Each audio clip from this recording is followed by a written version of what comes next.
Yes. Ladies and gentlemen, welcome back to Veterans Minimum. At the Lamb Shows where you can find me. Nick Deus is the name. My guy, ALLEN, back in the building. Looking sharp today. Yeah, I was like, are you reminding people what your name is? Like, yeah, you know what? That was a really bad intro. I apologize for what that. wrestler used to do that? What? The ALL? No, what my name is? Like, you would always constantly tell the crowd my name. Not Paul Heyman, someone else. I feel like there used to be a wrestler that used to cut a promo and he would always like say his name. My name. I don't know. I should know this. Fuck. I don't know. Mr. Kennedy? Maybe. But he's kind of lame. I was never really a fan. Dude, yo, you know what an ultimate dream of mine is? To build a studio. Well, that's one of the things that's actually in the works. I tell you this all the time. Yeah. But I want my mic to come down like Mr. Kennedy's. Okay, that'd be pretty cool. That'd be so extra, right? But that'd be so fire if that was the case. If you had the production for it, yeah. Yeah, it definitely would cost us a lot of money to do that. But, guys, enough about wrestling memories and trying to shadow our inner superstar. Alan and I are starting this series. If you guys are listening to this on Patreon, you guys are getting it early. It's something that I like to do every year. Last year, the idea was top 25 under 25. Now, what that was is we took every single athlete around the world in all sports, mostly team sports. I know I remember Boss had a couple of, I think Simone Biles was on his list. And a couple of tennis players were on some people's list. He went out there. Tim had an all-time bad take, had Will Lutz on there, and then Will Lutz ended up missing a field goal in the playoffs. Shocking. A week later. But that was the point of that was a nice, fun series to get us through a couple of weeks where now, we're not really strapped on time like we are in the football season. So this is where I do like to get creative and bring on more guests, as you guys are seeing over the last couple of weeks, and having more fun and exploring. Because, dude, I don't know about you, but have you watched any of the XFL? No. I'm kind of burnt out from football. Thank you.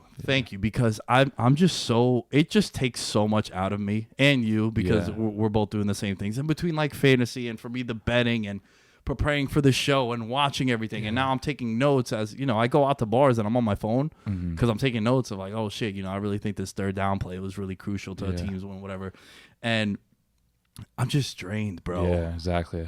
Some people just live football. Just God bless them, but they're just obsessive with it. Me, I'm just like, I'm into more other sports, and I think because football is from September to February, or late January, however you want to phrase it, but it's just a consistent grind. And a lot of people start doing stuff in August, so I think you need to at least take a break from it, especially with free agency and the draft coming up. So, yeah, I don't know. I think I'm glad to see players getting an opportunity elsewhere. It seems like this is very stable. It's not like the AAF where it completely crashed. So it's good to see players, making money elsewhere, but committing time to it, I'm good. Well, you know why I think the XFL is going to succeed? A few reasons. One, they have the number one promoter of all time. Hell yeah. Vince McMahon. If you think otherwise, congrats, you played yourself. Yeah. I also think that they learned their lesson from the first time, right? They learned what didn't work for them. They're playing a lot of games on Saturday, which I think is really cool, really unique. Mm-hmm. And also they're adapting to society nowadays where people love betting. So they have the point spread literally on the team scores. I've watched 2 XFL games, and they were unintentional. Both times were when I recorded the Derek Jeter podcast with the Twins. Shout out to the Twin Talk Yanks. If you haven't heard that player profile, that's up right now. And it was kind of just on in the background. Mm-hmm. And then the other one, I did a show before my buddy Dominic's wedding and with Impy, and he just had it in the background. So I haven't made time to go watch the XFL. Right. But you know what? I'll tell you this much. It's better than watching MAC football on a Thursday night, because you do have a lot of professionals in there. That's not saying much. I know it's not saying much, but I'm looking forward to the debates of can LSU beat the Guardians and conversations like that, which are always fun. But all right, this series, let's get to it. It's called the top 25 quarterbacks of the 2000s. Now, it's very important that we mention a few things in this criteria and this build that we put together, right? Alan and I do not know who we have. I went to send Alan the picture, and Alan kind of cut a promo on me. He's like, dude, don't send me your fucking list, man. I want it to be organic. I don't want to see it. I think it's just the best way. It creates suspense and creates good interaction because it's like we're gonna have live reactions. Like, whoa, you Right. had him where? So I just think that's the best way to do it. And those are my favorite kind of shows, my favorite kind of reactions as Yeah. well. It's one of the reasons you know everything is wrestling. I love when you get that natural reaction, right? Like whether it's a heel turn or the yeah, draft. but I just think like an appearance. I like, Yeah. dude. Oh, yeah, like a Rumble. Edge coming back at the Rumble. I yeah. had no idea. Yo, Yeah. that was like the best moment of that day because Right. remember Kobe died that day. Dude, that's so right. that whole day was just like such a lull and such Yeah. a and I spoke about this and then Edge comes out. I was like, yo, for that like minute and a half, bro, nothing else mattered. And that was like the coolest thing see about that song, wrestling. yeah. So Alan and I do not know who we have on our list. Obviously, there's some names that are going to be shoo-ins, Mm-hmm. but it's very important that we drill to you guys what we're basing our list on, right? Because it'd be too much if we talked about some of these new guys. Would you agree? Yeah, like we can't put Pat Mahomes right now. Right. It'd but just be hard to rank Pat Mahomes with, say, a guy who's had a 12 like years. a Brett Favre. Right, right. How am I supposed to base this? Right. All right. So here's the criteria, and this is what we're basing everything on. Must have played at least 3 seasons in the NFL. So it eliminates some of the new guys because we never know how long their careers are going to be, man. Right. Like, you know, Kaepernick, I know he had that stuff with the protests and whatnot, but he was out the league after 4 years. Right. And at the time, you know, he goes to the Super Bowl in year 1. 3 NFC Championship appearances. Yeah, and you're looking at him like, yo, dude, is this the future of the league? Which, in hindsight, it kind of was, right? That mobile quarterback with the big arm and that can make plays and extend plays out of the pocket. But like, where would you rank Kaepernick? I should say 2 because the first one was with Alex Smith. Right, The it was Giants. Alex Yeah, Smith. Yeah, who'd they lose to? The New York Giants. There you go. Yeah, we might have to turn up Alan's mic about that one. All right, so it eliminates some of the new guys because, you know, like where are we going to put Lamar Jackson? Where are we going to put Carson Wentz, Jared Goff, if he was to crack the list alone? All right. We're basing this off, I call this, Alan, the 5 tools of the quarterback, right? Talent, roster around him, a.k.a. the supporting cast. We're talking about the players. But also we're going to talk about the organization as number 3. So head coach, front office, owner, GM, because I am in the camp of it's dope to be Joe Burrow and to be the number 1 pick, but you're also going to one of the worst football situations right now in football. And notoriously conservative. They don't really spend a lot on free agency. They tend to overly rely on their draft picks, even though if they're underperforming, it's just Cincinnati is kind of a dull place that hasn't really evolved. So would you agree with that, where a lot of the times your success is based on what team drafts you? Like, dude, think about Pat Mahomes. Kansas City traded up to get him, and that team was stacked. All they really needed was a quarterback to really be trigger happy. Go over the like hump. him. Yeah. Yeah. Resume, right? Year to year playoff resume, and then, Yeah. of course, championships and Right. titles. And then, you know, you could also have like stability, durability, all that other stuff. Yeah, consistency, how many years of quality play. That's one thing I looked into a lot of how many years of like quality play like can we base off what it's, you know, QB range a little bit of inflates that, but or in Pro Bowls can get a little fickle. But you know, if you look back in 2000s, like it was crazy comparing some of the numbers you saw from quarterbacks that were, you know, playing in 2003, 2004 to now, where just stats are so inflated because you have garbage time numbers. It's a passing league, so that was like one of the cool comparisons. I do want to mention that, you know, there are a lot of teams where they weren't included on this list. So what I mean by that is that like they didn't have a quarterback that was starting for them that you recognize from. Like, okay, maybe a quarterback played for the Jets or the Redskins, but they're most known for playing for the Eagles or Packers. So these teams, Niners, Bucks, Bears, Redskins, Jets, Bills, Dolphins, Browns, Ravens, Texans, Jaguars, Raiders. I have no quarterbacks from those teams. It's a lot of teams. On your whole list? Yeah. Dude. Now, a few QBs may have played for them, but you don't know them for that. Oh, so they're not known for being a On Jet. them, yeah. Okay. Yeah, like, Okay, okay, that's they fair. may have made an appearance. Okay, come, all right, spoiler, we obviously have Brett Favre somewhere on this list. Right, we don't, right. well, you know, we're just going to end this show because Yeah, Brett Favre's yeah, the guy. yeah. But who remembers Brett Favre being on the Jets? Okay, maybe some miserable fans that remember that pick 6 of week 17 that they knocked him out of the playoffs. But, yeah, things like that. A lot of teams are left off because, as you realize with some of these teams or franchises, they don't know how to evaluate quarterbacks, and they've been in hell for years. You know, Cleveland Brown. Go look at that Google picture of the jersey where it's like 18 different names. No, I think it's like 24 now. Oh, gee, You're well. being kind to the dog pound. Also, for me, like, what would you say is one thing that you factored into your list that was not part of like the 5 tools? What was something else that stood out to I you? just looked at also quarterbacks that didn't completely fall apart. Obviously, look, when you get old, you're gonna decline. But I kind of looked at which quarterbacks actually went out on a high note rather than just completely crashing out. So I factored that in a little bit, and also you also want to look into just consistency when it comes to like 3-4 years. How many playoff appearances. I just want to see how many years you're actually playing at a high level rather than okay, one year you have 32 touchdowns, 8 interceptions, but the next year it's like 19 and 17. So just those little things. But for the most part, that, and I do think game-winning drive is something that I really took into consideration because I think it's a really cool stat. It really sees kind of quarterback perform in the most pressure-filled moments. Yeah, I think both of our guys have had a lot of comebacks in the fourth quarter. Oh yeah, they're up there. Yeah, they're definitely in that discussion. For me, I'm also factoring in a big part of my, I don't want to call it handicapping, but a deciding factor in a lot of things is influence on the game, right? So one guy in particular, definitely not going to be heard on this episode, is a guy like Drew Brees, right? A 6-foot quarterback. He really, he's a top 10 talent of all time, right? Absolutely. We're talking about all time, not just the 2000s. He's a first ballot Hall of Famer when he retires. But think about the doors that he opened for guys like Russell Wilson. I know it ain't paying out, but like a Johnny Manziel being drafted in the first round, it's like, oh, you know what? Undersized quarterback, it makes sense because of Drew Brees. You always want to find that Drew Brees. Baker Mayfield also. Kyler Murray, too. So I do think that that's something that I'm factoring. What's your impact on the game for generations to come? Okay. Oh, last I do want to mention before we start, MVPs. I think if you want at least one MVP, I'd probably put you a little higher on the list than expected. Even though you might be, I just think winning MVP is such a huge award. That means you were the best player that year, and it was most likely you deserved it. So that's another thing I took into consideration when it came to assessing these quarterbacks, because it's like, okay, if you had 1 year of just elite, stellar play, we'll consider that over, say, 5 or 6 years of consistency. But you just have to look at body of work. It's hard, but obviously we're going to go neck and neck. And look, I'm sure people are going to be outraged by some of our lists. And hey, it's all our opinion at the end of the day.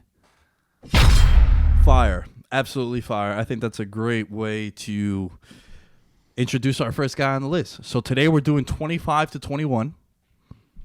And then did we decide what we're going to do for the top 5? What did we say we were going to do for top 5? To be determined. Okay. All right, cool. Let's keep the suspense going. All right, Alan, start us off, number 25. It came down to 2 players. You know what? I like that. My fault. Yeah. Let's do a little honorable mention. Who are some guys that are not on your list that might surprise you? There really isn't much when it came to honorable mentions. I will give credit to Chad Pennington. I do think Chad Pennington, considering his limitations as a quarterback, put together one hell of a career. He's also had 2 career season-ending injuries, But considering all the shoulder problems he's had, I did give him some consideration, but I did not put him on the list. That's about the only quarterback I'm going to mention. Damn, no love for Chad Pennington, the best Jets quarterback of this century? Hey, he's 26, if that makes you feel good, Jeff fans. All right, well, spoiler, Chad is on my list. Ooh. But I left off Jeff Garcia. Okay, I did too. He did not think twice about Jeff Yeah? Garcia. He had a couple decent years. Couple playoff runs, too. I viewed him more as kind of like a game manager. All right, that's fair. I also left off Rich Gannon. Yeah, he didn't do a lot in the 2000s. In the 2000s. That's why. Mostly Right. because, he did go to the Super Bowl in 2002, but that was the tail end of his was in the 90s. Like, if we include the 90s, Favre would probably be up there a lot in this list. He's still up there on my list, but I'm saying Favre could have been like top 3. What about Jay Cutler? Not a chance. Not a chance? Not a Not an chance. honorable mention? Not a chance. And I also left off Trent Green. Wow, okay. Not me. Okay. All right, that's interesting. Okay. Cool. But you want to get to 25? Yeah, let's get to number 25. Going with Mark Bulger. Stop! That's what I have. There we go. Oh, man. Yo, guys, no BS. Did not know. He put some quality years. Yo, let me just tell you a fun fact about old Dirt McGirt over here. Yeah. My favorite team growing up that weren't the Giants were the Rams teams. I think a lot of people The can attest to it. The first Super Bowl that I vividly remember was the Greatest Show on Turf in '99. I know that wasn't Mark Bulger, but my favorite wide receiver of all time is Torrey Holt. Marshall Faulk was ahead of his time if you really think about how the game has evolved now. Right. And Isaac Bruce also. Ricky Prohl. Ricky Pro. Well, but was it Abzib Akeem? I think his name was the kick return. Hakeem. Yeah. They just had like a lot of guys, and that offense was so fun. Mike Martz was, and they had one of the greatest left tackles ever. Yeah, and also the story about losing Trent Green, who was an MVP candidate and was, your starting quarterback. How many teams, dude, lose their quarterback in the preseason? And you're like, all right, we can count them out. Happens at Falcons 03. Vic was on the man cover in preseason. Yeah, broke his leg. Then come back to week 14. They were like 3-11. Andrew Luck retires this past year, and you're like, all right, so much for the Colts being your Super Bowl champion, Lamb. You got to fix all your shit up. So, all right, tell us a little bit about Mark Bulger. Mark Bulger, always a very accurate passer. That's what I remember, especially in that offense. With him and Mike Martz, because Mike Martz was infamously known for never wanting to run the ball, never used tight ends. It was just, we're going to 11 formation, oral play, 4 wide receiver sets, and just throw the ball. And Mark Bulger had a 2-time Pro Bowler, had 16 game-winning drives. I thought from, I would say, about 03 to like 06, he did pretty well for the most part. It was weird. He actually replaced Kurt Warner while I was doing research. Kurt Warner suffered a concussion on opening day against the Giants, had like 5 turnovers, and from then on, Bulger was the starter.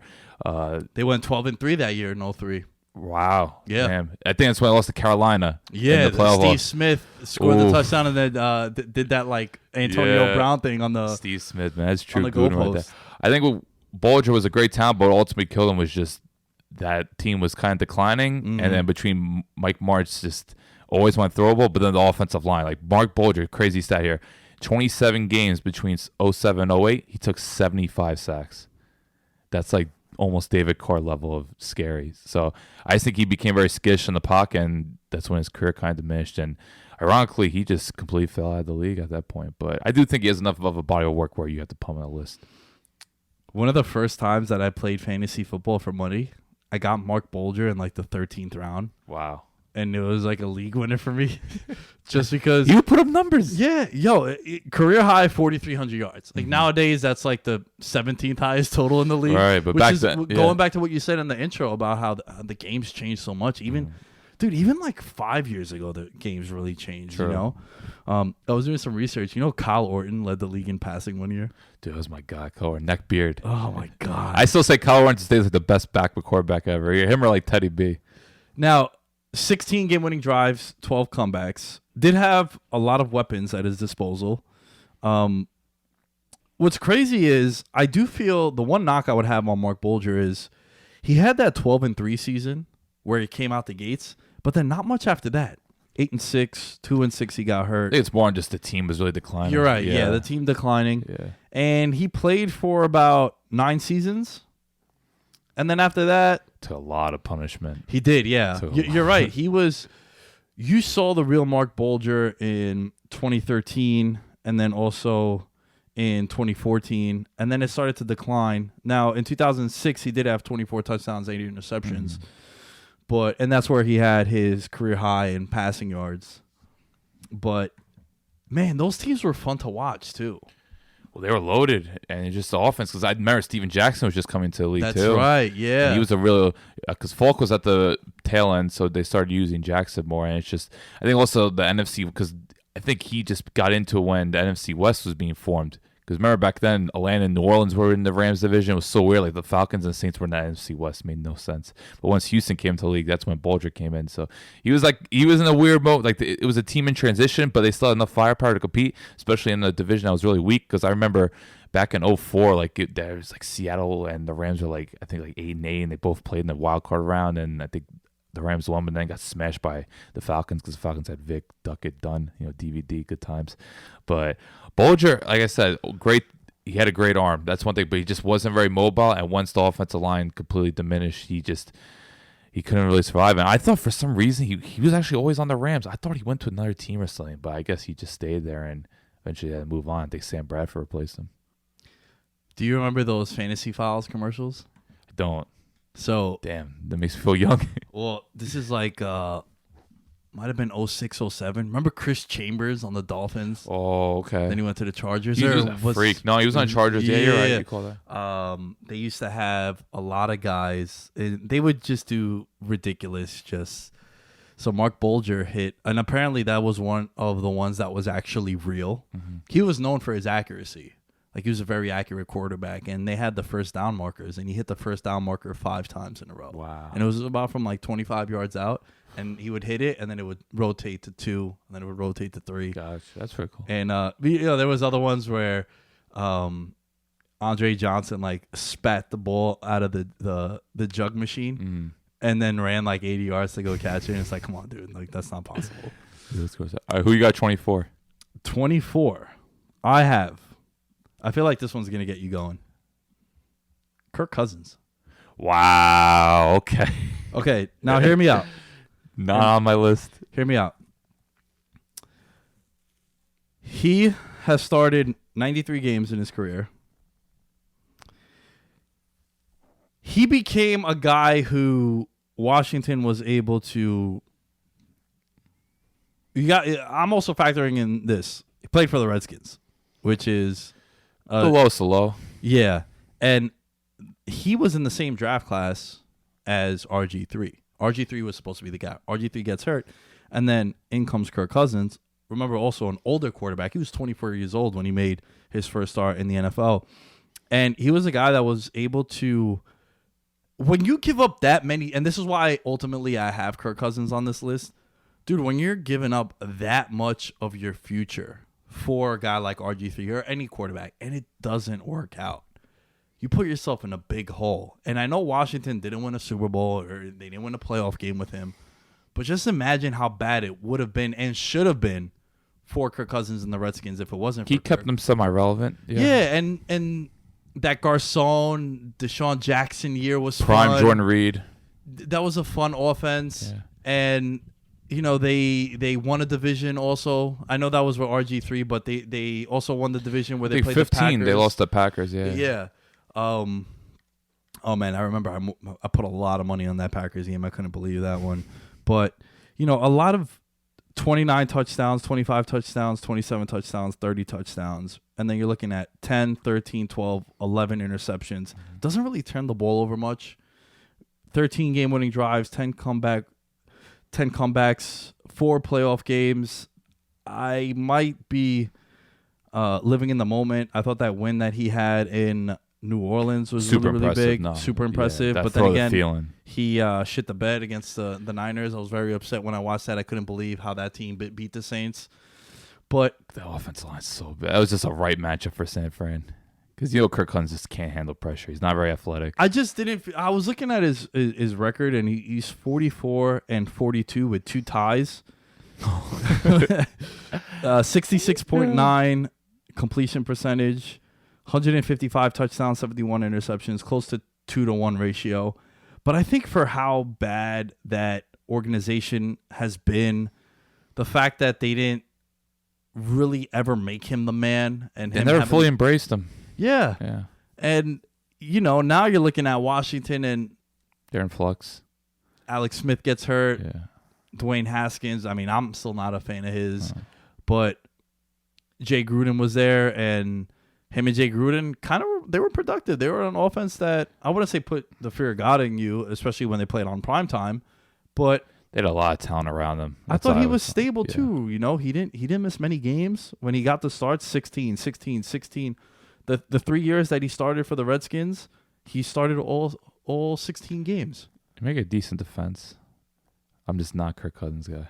That's fair. Yeah, Now, let me ask you a question. Do yeah. you think Kirk Cousins falls in that trap of his contract is what sours people on him? No, I just think his numbers are very inflated. I think he's been around a lot of talent, and I think just the pieces around him has made him look better than what he is. And I also just think his inability to deliver in big moments. Okay, the New Orleans game, kudos to him. He delivered. All right, the first 3.5 quarters, he was kind of just managing it, but those throws to Thielen and the throw to the Rudolph, those are big-time throws. But you just look at some of the primetime games, or even, I remember his first year in Minnesota, you saw games against New England, Chicago, Philly. I'm trying to think of another one. Maybe Green Bay was in there. But I just remember games like Kirk Cousins, like, okay, the offense needs you to deliver. And they would struggle to get to, teens. Like, they could barely put up 14 points. And I just don't think Kirk Cousins elevates players around him. That's why I always be a harsh critic of his. But, look, he's been through a lot.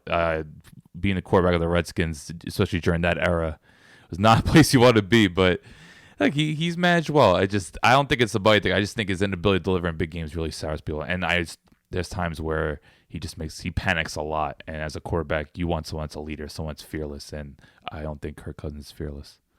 I do think I'm going to catch some heat for this one.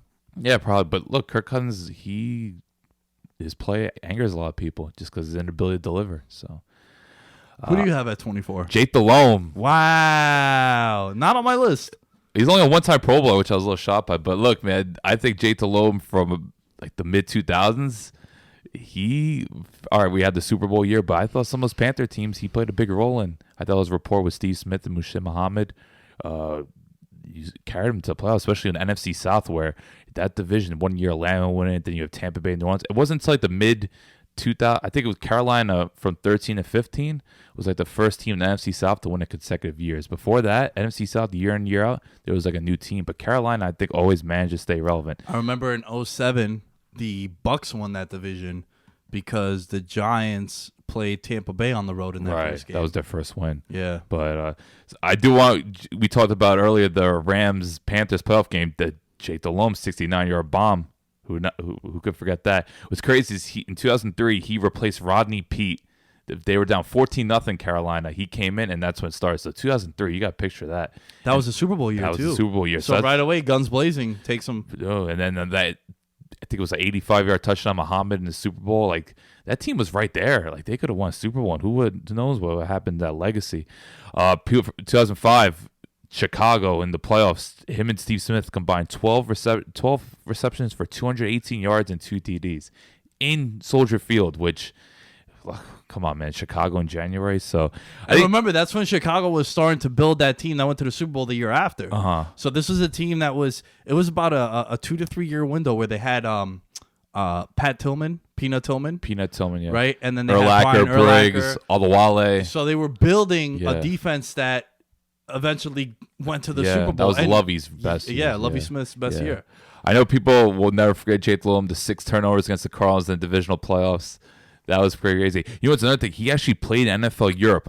People forget NFL Europe was a thing. He played in Frankfurt. So Jake Delhomme's been around. Like, I was in research. Like, okay, I knew Jake Delhomme. He was kind of like this underheralded guy. I remember he actually was in New Orleans to start. He was Aaron Brooks' backup. Then went to Carolina, and he just went from there. Well, the first year that he started, I remember making note of this. He was 28 years old, dude. He was my age. Right. Imagine kind me of like going a Taysom Hill thing. I know and, Taysom Hill's on QB. Yeah, but imagine your first year, you're a starter, 28 years old, and you go to the Super Bowl. I think that's very impressive too, man. Right. But I do think that the fact that I know NFL Europe is not the NFL, but I do think that might have prepared him too, man. Yeah. So he's had a roller coaster career, and I think the way he went out was bad in Carolina. He just completely crashed out. But I think just his body of work when it came to delivering the playoffs, going to the Super Bowl, and put together a couple good years, that's worth it for me. Was it Jimmy Clausen that replaced him? Yeah. It was Jimmy Clausen. Right. I was going to say, was it Cam? But I felt like he was there and... Oh, no, because he got a contract extension in 2009. It was 5 years, $42.5 million. Then he just got benched the first week, and then one thing with Delhomme is he turned the ball over a lot, which is why I think people are kind of critical of him. But I think he's done enough where he justifies his spot for me. His best season came in 2004, 3,886 yards, career high, 29 touchdowns, 15 interceptions. He didn't make the Pro Bowl. He made the Pro Bowl the following year, and this one the Pro Bowl was kind of hard to get into. It wasn't a total popularity contest, but I think. I know some people be like, oh, okay, those Carolina teams were really good defensively. He had a lot of talent around them. But I still think Jake Delhomme's made enough big plays where it's like, okay, he deserves it. Delhomme. Yo, you know what's funny? My buddy Dominic had a Jake Delhomme jersey. A Black Panthers Jake Delhomme. I feel like you either really love Jake Delhomme or you couldn't stand him. That was the thing. Yo, in the old studio we used to have, we had a collection of legends. Yeah, I remember Joey Harrington, Stephon Marbury. Yeah, a lot of classic I remember ones. Joey wanted me to bring my Dwayne Wade Marquette jersey. I was like, nah, chance. I still wear that like every day in the summer. But that's like a classic though. We made oh yeah, legends. We made a big emphasis on you can't have a guy that was good. Like we had to have. But usually, like you get rid of those jerseys. Like, why would I still have this? Right. Yeah. Right. All right. 23. I'll lead this one off. I was kind of excited to talk about this dude. I don't know why. Number 23 for me, Matt Hasselbeck. Wow. Same here. Yeah? Yeah. Okay. Yo, so I also think His career was very interesting, right? He's back up to Brett Favre in Green Bay. Came to the league in the 90s, first 90s QB. Three-time Pro Bowler. One Super Bowl appearance. Also, what about this? 1998 6th-round pick, dude. This isn't this is a guy who had to really scrap to make it to the league. Before Brady. I really like the fact that he 4 consecutive division titles. He was always in the playoffs. When you think about it, those Seattle teams, people forget with Sean Alexander, and they had a really good defense as well. Like him and Michael Holmgren had this rapport. They just consistently be in the playoffs. 212 touchdowns, 153 interceptions, passer rating of 82.4, 60.5 percentage. Like you said, a lot of playoff appearances. Beat out Trent Dilfer to get the starting job. Fun fact. Right, and then Trent Dilfer worked with his brother on ESPN. But Hasselbeck's 11 postseason starts as a QB ranked 16th all-time in NFL history. 5 straight, leading the Seahawks to 5 postseasons in a row under Mike Holmgren. Like you said, at one point, this was a dude who was in the playoffs every single year. And I do think that this was prior to social media where, one of the biggest stars in the league right now is Russell Wilson, and he played for the same team. But Matt Hasselbeck was a consistent dude who, when you thought of Matt Hasselbeck, you thought 21 touchdowns, 13 interceptions. Rarely made bad decisions. Like he was someone that was very intelligent, and of course, he had a really Sean Alexander quietly was one of the best running backs from that era. Like he was an MVP, yeah. But I just knew Hasselbeck was this really smart guy, played within his limitations, never had the strongest arm, but he just knew where to put the ball. And I think once again, him and Holmgren had that thing. What was crazy that everyone remembers from the mid 2000s, but he was the starting QB for that crazy Seahawks Saints game, and he threw 4 touchdowns. Marshawn Lynch. Everyone remembers Beastquake. Yeah, I wrote that down in my notes too. He threw 4 touchdowns in that win over the Saints. That was actually his final game at Quest Field. Because I think they just want to go in another direction after that. But talk about a great way to go out. Yo, you remember who they signed? Was it Tavares Jackson? Tavares Jackson. That was my brother's guy. My brother actually really liked because he's a Vikings fan. He's a Viking. Yeah, that's why. He believed in Tavares Jackson. But yo, look at some of these numbers, right? 26-15, 22-15, 24-9, 18-15, 28-12 in 2007 He's was been in the playoffs 11 times. His best, dude. That was QB's lucky he got 5. He made 11. Yo, so that was the thing that jumped out to me the most. His postseason numbers, and also he went 9-7 with the Tennessee Titans.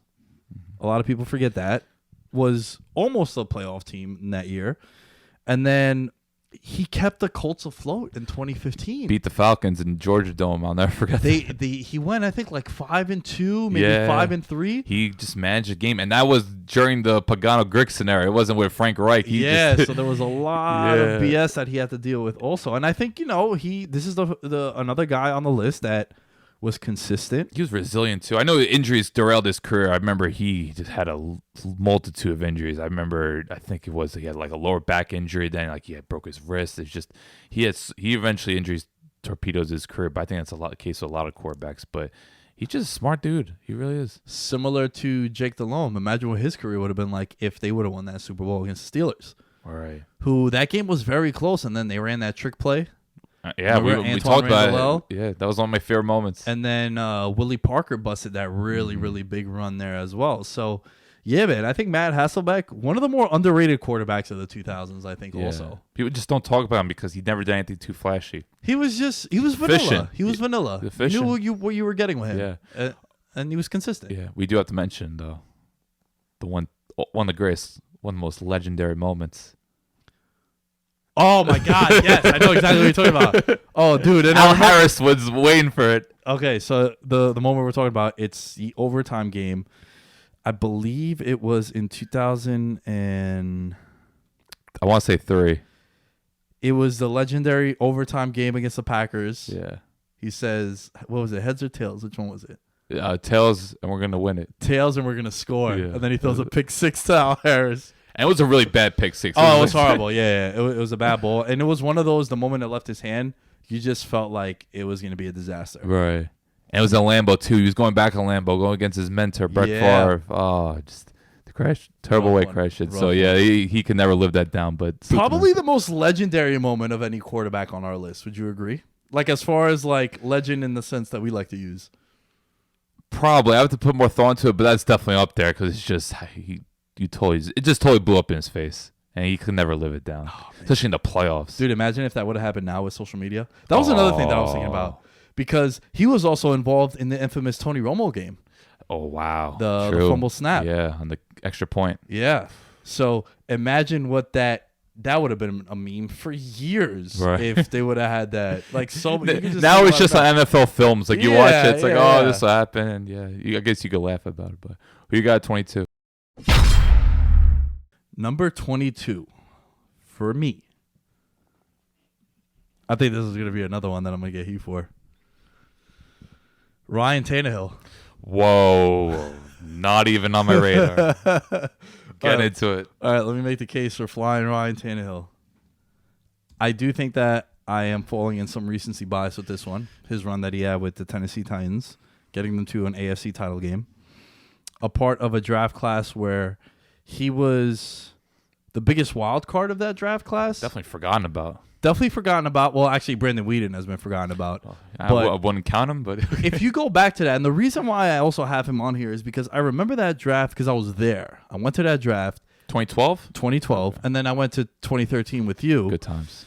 And in 2012, I remember the conversation around Ryan Tannehill being, well, is he going to be able to transition from being a wide receiver, 1-year starter as a quarterback at Texas A&M, then going over there? Also, he was one of the many first-round quarterbacks in that draft class, right? Mm-hmm. Do you remember the first-rounders? Yeah, Luck. Well, Wilson wasn't first round. So no, Wilson was the third round. Yeah, so Luck, RG3, Weeden. I feel like I'm missing someone. Him. Okay, so it was 4. Yeah. All right, cool. So Ryan Tannehill comes out, is the number 8 selection in that draft.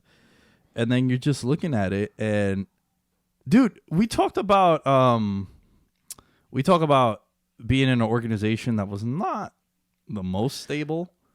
That's putting it kindly when it comes to Miami. Yeah, like this is an organization that they had a lot of turnover, a lot of bad draft picks. You had a organization that got rid of their best players within like a couple months of each other, right? They got rid of Sue, they got rid of Ajay, they got rid of Landry. They didn't know what to do with Devontae Parker until like 4 weeks ago. The Adam Gase effect.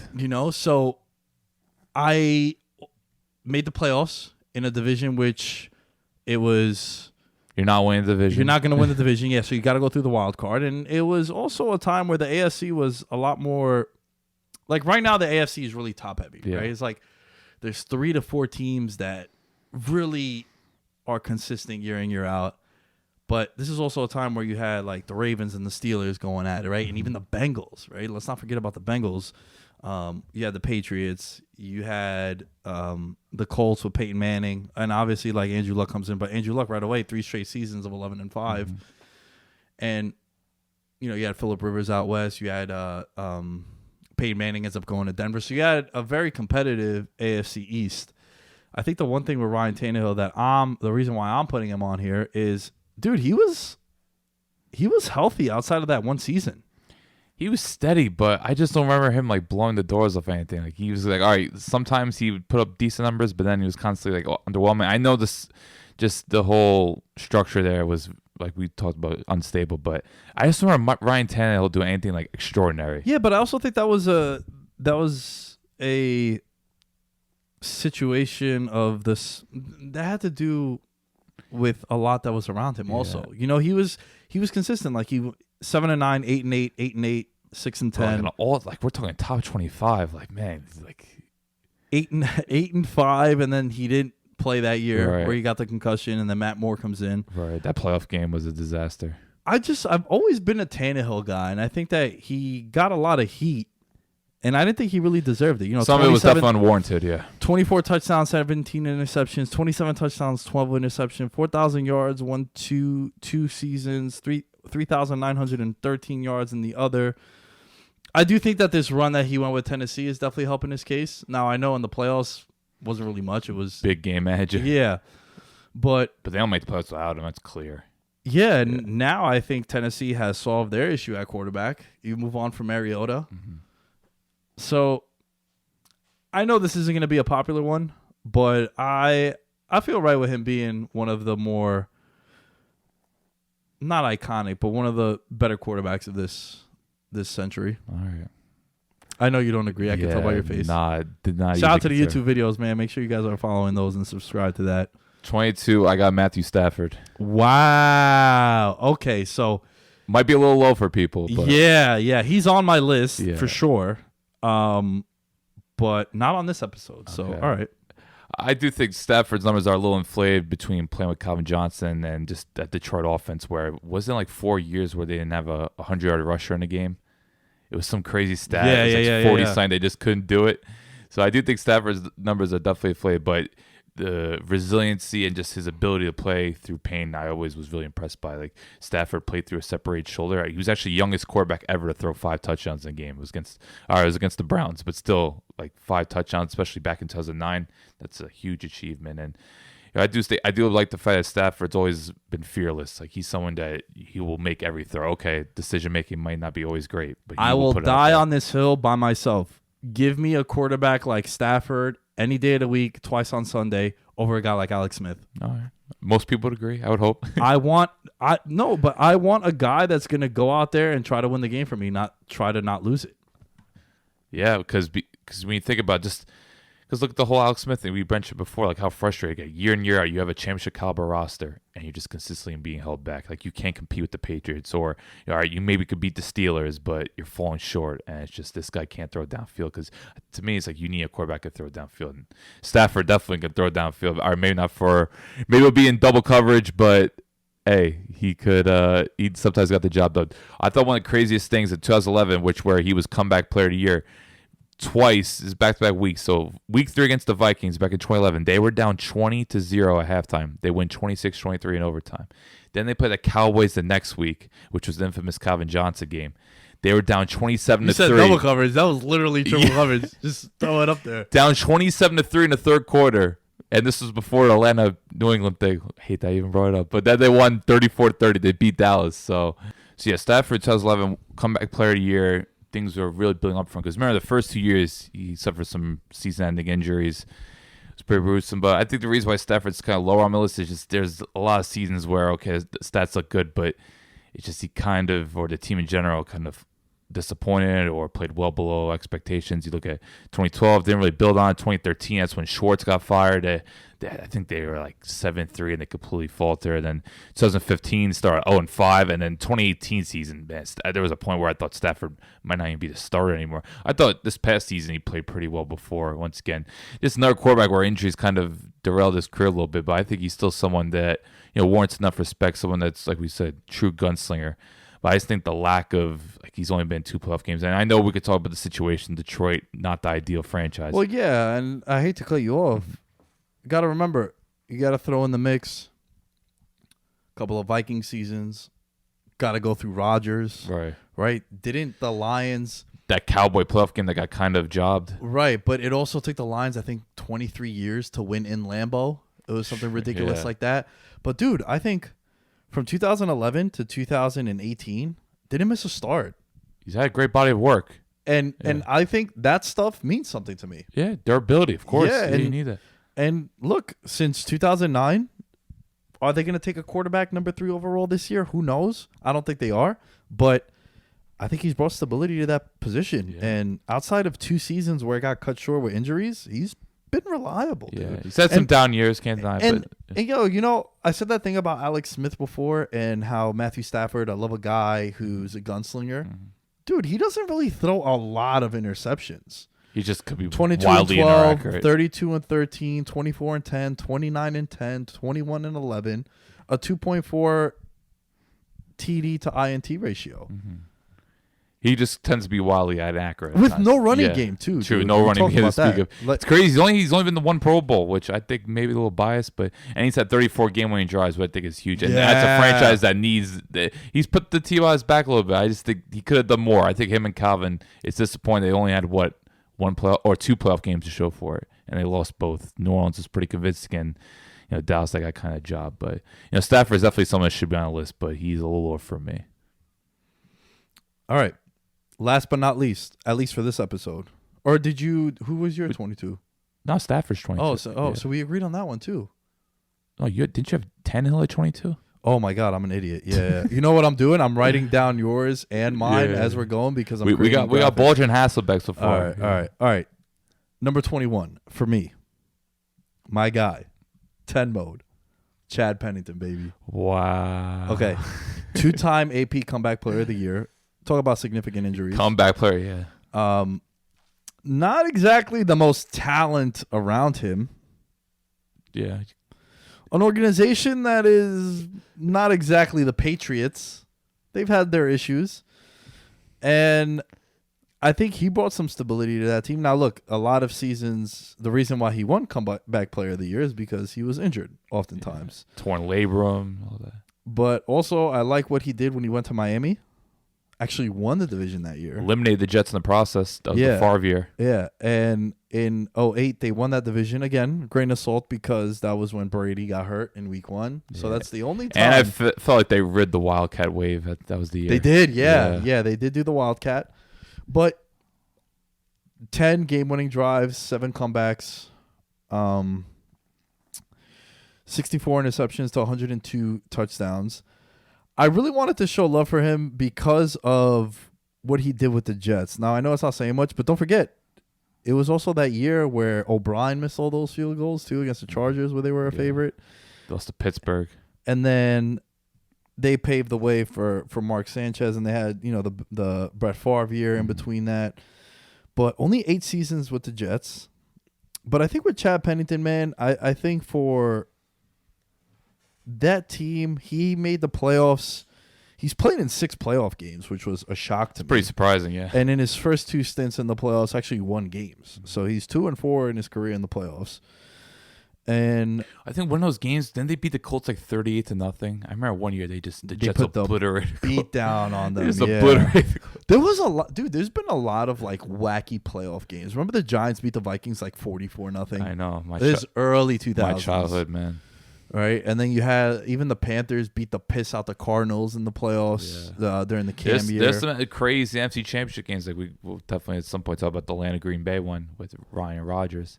But yeah, just even Philly Minnesota was a beatdown. Also, it seems like the Giants always play tough NFC title games just because they want to take years off my life. Yeah, overtime in both of them. Both Super Bowls that the Giants went to, they went into overtime in the NFC title game. But you know what? I miss having that problem, Alan. Yeah, now your problem is, will the season mean anything in December? December, you're being polite. Mid-October, are we not 1-5? Anyway, back to Chad Pennington. Never really lit it up on the stat sheet. I was always a fan of his also. I might be a little biased because when I was growing up playing quarterback, I never had the strongest arm. And I feel like with Chad Pennington, he was always a guy who he never wowed. He was notorious for it. He never wowed you. He never did anything that you were like, yo. He just knew how to manage it. Yeah. I think he was like I don't know if he was the originator of it, but when it came to dink and dunk offenses, I feel like he was one of the first to be a part of it. Like just seeing him and Herm Edwards, just a funny dude because Chad Pennington just looks so innocent. But I don't know, to me, he just never really elevated anyone. He's a good manager, but isn't someone that I'm ever going to consider to be great. I also factored this in. Obviously, he was hurt a lot, but in seasons in which he played more than 12 starts, above 500 in every single one of them. Jets has some decent teams. 8-4, 8-5, 10-6, and even 11-5 when you go over to what happened with him in Miami. So, and I also factor in that they were going up against the greatest organization in all of professional sports during their era. The peak too. Yeah. Right. Who you got at 21? Is the first one there. There might be a couple high rolls, but I'm going Carson Wentz.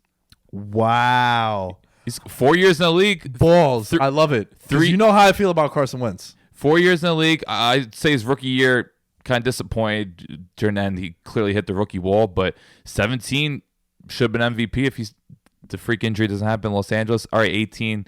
It took some time to get going, but I thought he had a really good season, all things considered.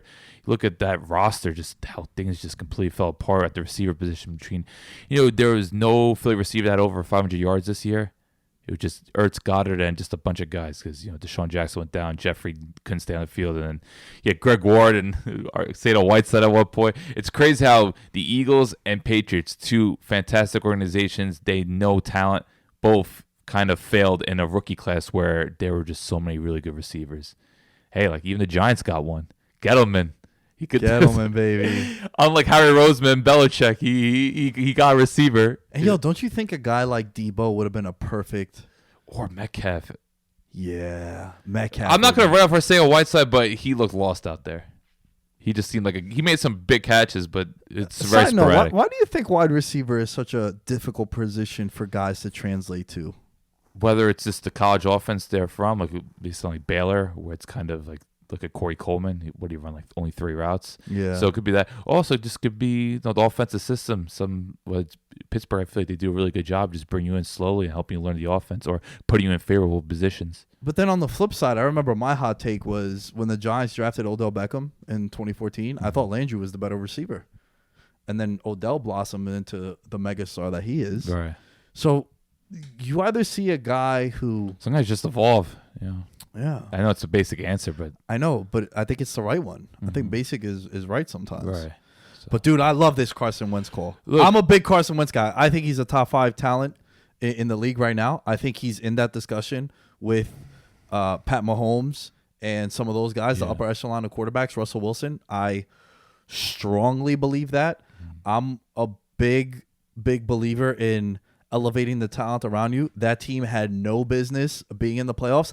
I think that the Eagles made the right move in paying him when they did because they've shaved off a couple $1 million on the cap annually. And now they've put a lot of pressure on the Cowboys to have to make a decision on Dak Prescott in division. And then you look at that game, that division, that Week 16? Week 16 game. It beat Dallas. Dude, Dak has Amari Cooper, Gallup, Zeke, tremendous O-line. Because remember, the Eagles' O-line started to get banged up too. Yeah, Lane Johnson missed games, Jason Pierce showing his age. Brooks. Yeah. Where you were saying to yourself, at least they have that O-line. They can make, but then it's like, all right, this guy's going down, that guy's going down. And now I got Greg Ward is getting 9 targets a game, was a wide receiver in college. So I'm a big believer in guys like Carson Wentz. When they have talent around them, watch out. I am not selling my stock on Carson Wentz. I bought all the stock on Carson Wentz. I think he's tremendous. And I absolutely love the grapefruits on your end to put him on this list because I believe so. The 2017 season, I think, really sets apart. Show an MVP. He's still first team, second All Pro. I think All Pro is one of the most prestigious things. Because that has nothing to do with the Pro Bowl. Yeah. That's actual. Yeah, like to me, to be a second team All Pro, all right, maybe it's still second team, but still, it's like you're one of the top 2 players in your position. I think that's just massive. And he had a couple 4 touchdown games against teams like Denver, which is big because Denver still had that fearsome defense at the time. I remember the Monday night game against Washington, like that 2017 season, he was just playing at elite level. Because there are a lot of questions going to that 2017 season because you want to talk about hitting the rookie wall. I think he had it so bad in 2016, like he faded really badly. So for what he did in 2017, coming back in 18, a little shaky, but I thought this year he put together a really good body of work. So Carson Wentz, even though only 4 years in the league, pretty much only 3 years of real quality play, I still think, especially given 2017, I'm putting him up there. Carson Wentz is a nice example while we do this list and we wind down this episode of the show of sample size. Do you take a 9-year career of Kirk Cousins over what Carson Wentz has done? That's where the debates get interesting because I think the talent level is nowhere near comparable, but I give a guy like Kirk Cousins the benefit of the doubt and edge over where Kirk Cousins is probably never going to win an MVP. He's never going to be a top 5 player at his position. He's going to be paid like one. Yeah. But I also think the consistency over a long time period. But then again, you look at guys like Terrell Davis made the Pro Football Hall of Fame, and what do you have, 5 good seasons? Right. If It is sometimes high-end play. You just look at some of the seasons, and I do think putting yourself in a position to win a Super Bowl is big, which he did. He led that team to be the number 1 seed. If it wasn't for Carson Wentz, they don't win that Super Bowl, and I don't care what anyone says. Yeah, and who knows what happens? Like if Philly has to go on the road in the playoffs. Dude, they were underdogs at home. Yeah. Do you know that to Atlanta? if you're a 1 seed, you're a 1 seed historically in the NFC title game, on average, you're about a 6-point favorite. They were a dog to the Minnesota Vikings that week. Because think about some of those teams that play. They would either play Minnesota or like a New Orleans if say Wentz doesn't put them in a position, or even that really good Rams team. Like who knows what would happen? Philly's one of the most intimidating places to play, and for them to do it. So Yeah, I'm always been a big Wentz guy, and I do think just based on his work, I know maybe it's a little too high, but I think just based on 2017 and his success in itself, I'm gonna put him up there. I love it. This was my favorite take of this episode so far. I just can't believe we got two with Bolger and Hasselbeck. Yeah. Like same spot. I did not expect that. Yeah. I expected 1 and 2 only to have the same spots. Yeah. I'll tell you this much. My top 10 is all over the place. I'm looking forward. We're going to get to it soon enough. That top 10 is really, really dandy. All right, guys. This episode is up on the Patreon. Over the weekend, now you guys that are listening to this, Alan and I are going to finish the rest of the series. So you Patreon members, for $1 a month, you'll be able to hear the entire series. These are going to be every Monday moving forward for the month of March. You'll be getting the rundown of the top 25 quarterbacks. And like I said, patreon.com/veteransminimum. Any little bit helps to grow the show, to get a studio, get better mics, and all that fun stuff, cameras. We're building something really cool here. Check that out. Show some love. Get in the Discord as well. And we do have, I know you're going to get excited for this, is your level of expertise. Bracket season's coming up. Let's go. We're going to have a very, very big contest for the NCAA Tournament 2020 edition, March Madness. My favorite weekend in all of sports is that opening weekend of March Madness. And I am not a college basketball fan, Alan. I am well not aware of that. Not one bit. Don't watch it until the tournament, which, there are a lot of people like that. Totally. But it's my favorite, dude. You get games from 12:05 to about 1 a.m. Yeah. You invest in a bunch of 18, 19-year-olds. That I know nothing about. What's better than that? Nothing better than that. So you just hope they can hit threes. Yeah. And those, 10-0 runs that put teams out of. The 12-5 upset. Yeah. My favorite one. a lot of people's also.